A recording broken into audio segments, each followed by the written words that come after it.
ಆತ್ಮೀಯ H16 news ಅರ್ಥಾತ್ ಸೀತಾರಾಮ್ ನ್ಯೂಸದ ವೀಕ್ಷಕರೇ, ನಾನು ನಿಮ್ಮವ ಎಂ ಆಯುಧ ಮಲ್ಲಪ್ಪ ಜೊತೆ ಅವರು. ತಾವು ಈಗ ಸುದ್ದಿಗಳ ಲೋಕಕ್ಕೆ ಎಂಟ್ರಿ ಹೊಡಿತಾ ಇದ್ದೀರಿ. ಈ ಸುದ್ದಿಗಳನ್ನು ಪ್ರತಿಯೊಂದು ನೋಡೋ ಜೊತೆಗೆ ನಿಮ್ಮ ಅಭಿಪ್ರಾಯಗಳನ್ನು ಹಂಚ್ತಾ ಇರ್ರಿ. ಯಾಕಂದರೆ ಈ ಸುದ್ದಿಗಳು ನಿಮಗಾಗಿ, ನಿಮ್ಮ ಬದುಕಿಗಾಗಿ, ನಿಮ್ಮ ವೈಚಾರಿಕೆಗಾಗಿ, ನಿಮ್ಮ ತಿಳುವಳಿಕೆಗಾಗಿ ಅನ್ನೋದು ನಿಮಗೂ ಗೊತ್ತು. ಜೊತೆಗೆ ನಮಗೂ ನಿಮ್ಮೊಂದಿಗೆ ಇದೊಂದು ಮಾತಾಡುವಂಥ ಜೊತೆಗೆ ಸುದ್ದಿಗಳನ್ನು ಬಿಡುವಂಥ ಕೆಲಸ. ಈ ಕೆಲಸದಲ್ಲಿ ನಾವು ನಿಮ್ಮೊಂದಿಗಿದ್ದೀವಿ ಅಂತ ಹೇಳ್ತಾ ನೋಡ್ತಾ ಇರಿ ಸುದ್ದಿಗಳನ್ನು. ಬಂಜಾರ ಸಮಾಜವನ್ನು ಕಡೆಗಣಿಸಿರುವ ಸಿದ್ದರಾಮಯ್ಯನವರ ಸರ್ಕಾರಕ್ಕೆ, ಬಂಜಾರ ಸಮಾಜವನ್ನು ಕಡೆಗಣಿಸಿರ್ತಕ್ಕಂಥ ಕಾಂಗ್ರೆಸ್ ಸರ್ಕಾರಕ್ಕೆ, ಬಂಜಾರ ಸಮಾಜವನ್ನು ಒಳ ಮೀಸಲಾತಿಯಲ್ಲಿ ಹತ್ತಿರ್ತಕ್ಕಂಥದ್ದನ್ನು ಮಾಡ್ತಕ್ಕಂಥ ಸಿದ್ದರಾಮಯ್ಯ ಸರ್ಕಾರಕ್ಕೆ ಮಾಜಿ ಶಾಸಕರಾದಂಥ ಬಸವರಾಜ ನಾಯ್ಕ ಅವರು ಮಾತಾಡ್ಬೇಕಂತ ಕೇಳ್ಕೊಳ್ತಾರೆ. ಸಂವಿಧಾನ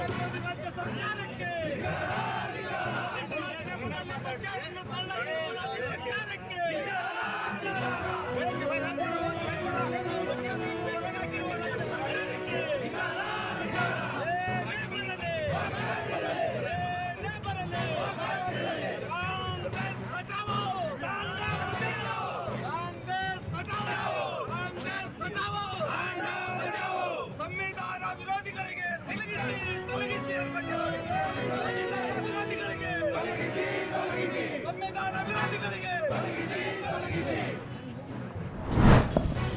ಭಾಳ ಪ್ರಮುಖವಾಗಿ ಎರಡು ವಿಷಯಗಳನ್ನು ನಾನು ಹೇಳೋದಕ್ಕೆ ಬಯಸ್ತೇನೆ. ಒಂದನೇದು, ಮೊನ್ನೆ ಕ್ಯಾಬಿನೆಟ್ನಲ್ಲಿ ಸ್ಥಳೀಯ ಸಂಸ್ಥೆಗಳಿಗೆ ನಗರಸಭೆ, ಪುರಸಭೆ, ಪಟ್ಟಣ ಪಂಚಾಯತ್, ಗ್ರಾಮ ಪಂಚಾಯತ್, ಜಿಲ್ಲಾ ಪಂಚಾಯತ್, ಮಹಾನಗರ ಪಾಲಿಕೆ ಮತ್ತು BBMP ಇವುಗಳಿಗೆ ಬ್ಯಾಲೆಟ್ ಪೇಪರ್ ಮೂಲಕನೇ ಚುನಾವಣೆಯನ್ನು ನಡೆಸ್ತೀವಿ ಅಂತ ಸರ್ಕಾರ ನಿರ್ಧಾರ ಮಾಡಿದೆ ಕ್ಯಾಬಿನೆಟ್ನಲ್ಲಿ. ಇವತ್ತು ಇಡೀ ಪ್ರಪಂಚದ ಬಹುತೇಕ ರಾಷ್ಟ್ರಗಳು EVM ಮಷಿನ್ ಮೂಲಕ ಚುನಾವಣೆಯನ್ನು ನಡೆಸುವಂಥ ಕೆಲಸ ಮಾಡ್ತಾ ಇದ್ದರೆ, ನಾವು ಭಾಳ ಹಳೆ ಪಾರ್ಟಿ, ಇಡೀ ದೇಶವನ್ನು ಹೆಚ್ಚು ವರ್ಷಗಳ ಕಾಲ ಆಳದಂಥ ಪಾರ್ಟಿ, ಇಡೀ ದೇಶದ ಎಲ್ಲ ರಾಜ್ಯಗಳಲ್ಲಿ ಹೆಚ್ಚು ವರ್ಷಗಳ ಆಳಿದಂಥ ಪಾರ್ಟಿ ನಾವೇ ಅಂತ ಹೇಳ್ಕೊಳ್ಳುವಂಥ ಕಾಂಗ್ರೆಸ್ ಮತ್ತೆ ಪುರಾತನ ಕಾಲದ ಕಡೆಗೆ ಹೋಗ್ತಾ ಇದೆ, ಶಿಲಾಯುಗದ ಕಡೆ ಹೋಗ್ತಾ ಇದೆ. ಅಂದರೆ ಬ್ಯಾಲೆಟ್ ಪೇಪರ್ ಮೂಲಕ ಚುನಾವಣೆಯನ್ನು ನಡೆಸೋದು. ಅಂದರೆ ಅರ್ಥ ಏನು? EVM ಮಷಿನ್ನಲ್ಲಿ ಏನು ಸಮಸ್ಯೆ ಇದೆ ಅಂತ ಹೇಳಿದರೆ ಹೇಳಕ್ಕೆ ತಯಾರಿಲ್ಲ. ಹೇಳ್ಬೋದೇನೋ ಭಾಷಣದಲ್ಲಿ, ಮೀಡಿಯಾಕ್ಕೆ ಏನೋ ಹೇಳ್ಬೋದು, ಈ ಥರದ ಪ್ರಾಬ್ಲಮ್ ಆಗುತ್ತೆ ಹಿಂಗೆಲ್ಲ ಅಂತ. ಈಗ EVM ಮೂಲಕನೇ 136 ಸೀಟ್ಗಳನ್ನು ಗೆಲ್ಲೋದ್ರ ಮೂಲಕ ಕರ್ನಾಟಕ ರಾಜ್ಯದಲ್ಲಿ ಅಧಿಕಾರಕ್ಕೆ ಬಂದಿದ್ದಾರೆ ಕಾಂಗ್ರೆಸ್ನವರು. ಮತ್ತೆ ಯಾಕೆ ಬ್ಯಾಲೆಟ್ ಪೇಪರ್ ಬೇಕು ಅಂತ ಹೇಳ್ತಾರೆ?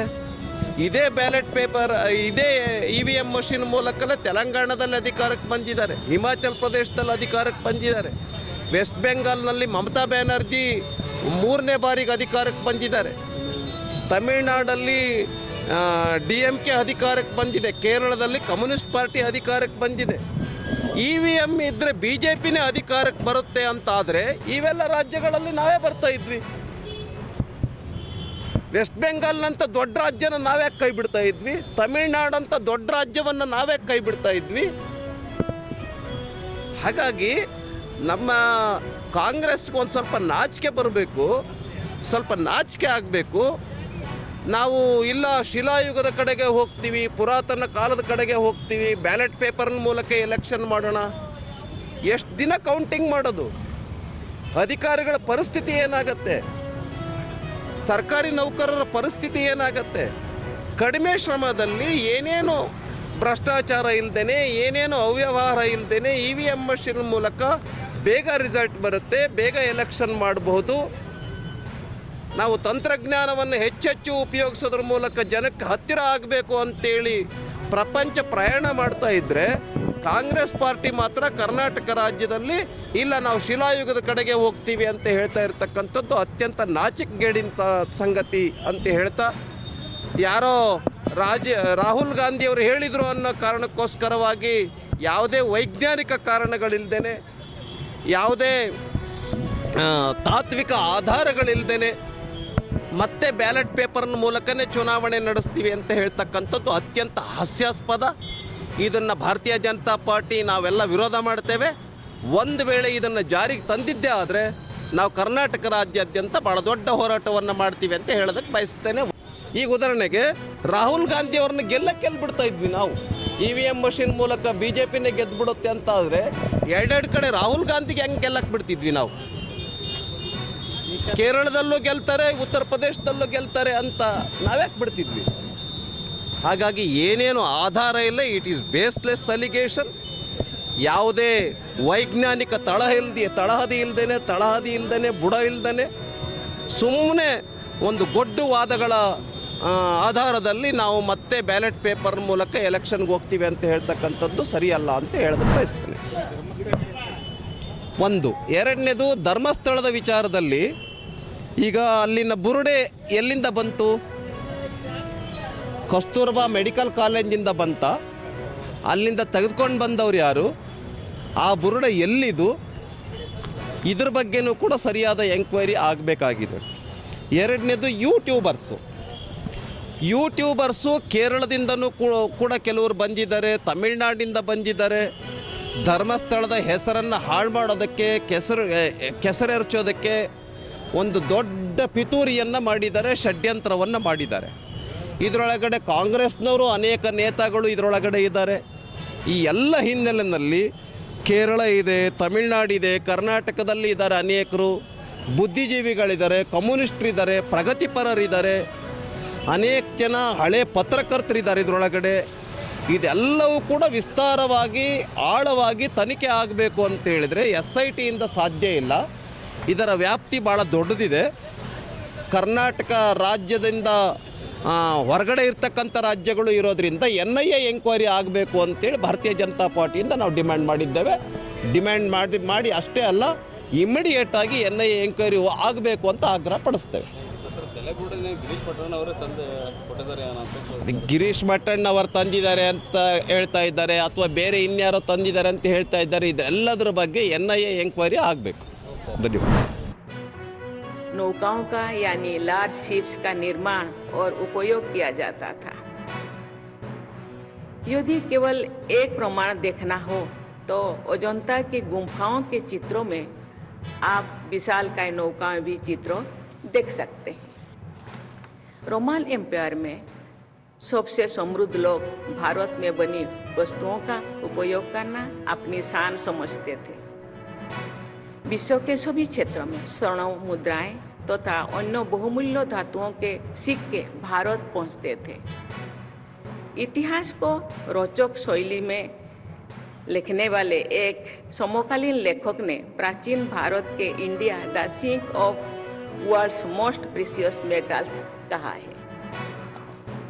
भारत को फिर एक बार ज्ञान और व्यापार का अग्रणी केंद्र बनाना सभी देशवासियों का संकल्प होना चाहिए। अधिक आर्थिक क्षेत्रों में एक इम्पोर्टेंट सेक्टर होने के नाते EEPC को बहुत दृढ़ता के साथ संकल्प लेना चाहिए। देवियों और स्वजनों, EEPC अंतर्राष्ट्रीय बाजार और भारतीय उत्पादकों के बीच में सेतु का कार्य करता है।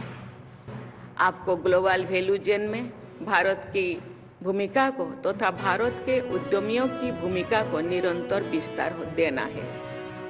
वर्ल्ड ट्रेड ऑर्डर और इंटरनेशनल इकोनॉमिक ऑर्डर में हो रही परिवर्तनों में उनका कारण आपकी भूमिका और अधिक महत्वपूर्ण हो गई है। अंग्रेजों की एक कहावत है, when the going gets tough the tough get going.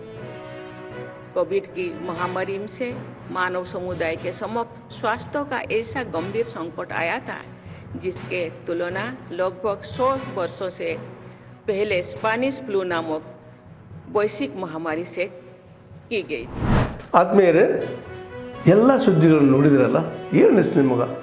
ಇದರಲ್ಲೇ ನಿಮ್ಗೆ ಲೈಕ್ ಆಗಿರ್ಬೋದು, ಡಿಸ್ಲೈಕು ಆಗಿರ್ಬೋದು, ಕಾಮೆಂಟ್ ಬೇಡಪ್ಪ ಅಂತೂ ಅನಿಸಿರ್ಬೋದು, ಕಾಮೆಂಟ್ ಮಾಡಬೇಕಪ್ಪ ಅನಿಸಿರ್ಬೋದು. ಶೇರ್ ಮಾಡಬಾರ್ದಪ್ಪ ಅನಿಸಿರ್ಬೋದು, ಅದು ಮಾಡಬೇಕು ಅನಿಸಿರ್ಬೋದು. ಏನಾದರೂ ಆಗಲಿ ಶೇರ್ ಮಾಡ್ತಾಯಿರಿ, ಈ ನ್ಯೂಸ್ಗಳನ್ನ ಹಂಚ್ತಾ ಇರಿ, ಜೊತೆಗೆ ಇದಕ್ಕೆ ಸಬ್ಸ್ಕ್ರೈಬ್ ಆಗ್ತಾಯಿರಿ ಅಂತ ಹೇಳ್ತಾ H16 ನ್ಯೂಸ್ ಅರ್ಥಾತ್ ಹೇ ಸೀತಾರಾಮ್, ಇದು ಸತ್ಯದ ಕೈಗೆ ನಡಿ. ವಂದನೆಗಳು.